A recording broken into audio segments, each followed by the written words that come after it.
और अपने घर तक पहुंचते हैं, है ना, क्वार्टर तक पहुंचते हैं, तब तक कम से कम 100 लोग जो है आपको बहुत इज्जत से सलाम कर रहे होते हैं। वो और वो जो वाइब है वहां की वो बहुत डिफरेंट तरीके की।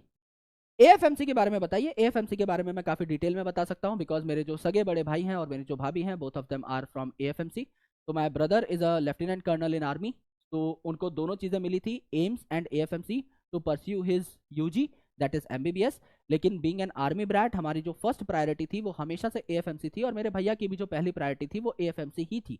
तो he got all India 15th rank in AFMC. और लगभग भारत के जितने मेडिकल और इंजीनियरिंग एंट्रेंस एग्जामिनेशन थे सब में उनकी टॉप 50-100 के अंडर रैंक थी। तो अगर तुम्हें लगता है मैं इंटेलिजेंट हूं, तो you are talking to the wrong guy, because मैं अपने घर में सबसे कम इंटेलिजेंट हूँ।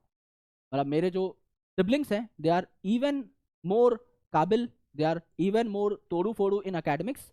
तो my brother has got a very good rank, top ranks in PG. अभी उनकी एमडी भी खत्म हो जाएगी फ्रॉम एएफएमसी इटसेल्फ, और वो आर्मी में सर्व भी कर रहे हैं। He has a permanent commissioning.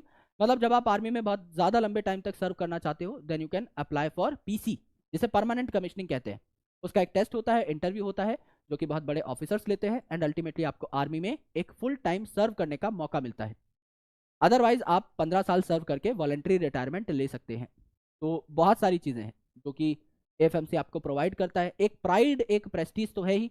Being an army brat, मैं उस चीज को सेंस कर सकता हूँ। आप में से शायद कुछ लोग शायद कभी आर्मी कैंपसेस या कैंट्स के अंदर रहे हों या ना रहे हों, I am not very sure. लेकिन मैंने अपने जिंदगी के बहुत कीमती साल आर्मी कैंट्स के अंदर गुजारे हैं, और वो जो वाइब है वहां की वो बहुत डिफरेंट है।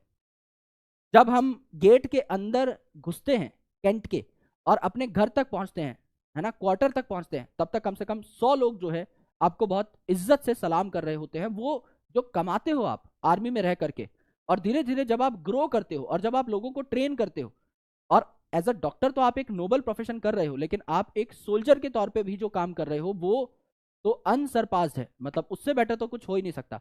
ये दो ऐसी चीजों का ब्लेंड है जो दुनिया के शायद सबसे बेस्ट प्रोफेशन है ना। तो बहुत खतरनाक चीज है भाई।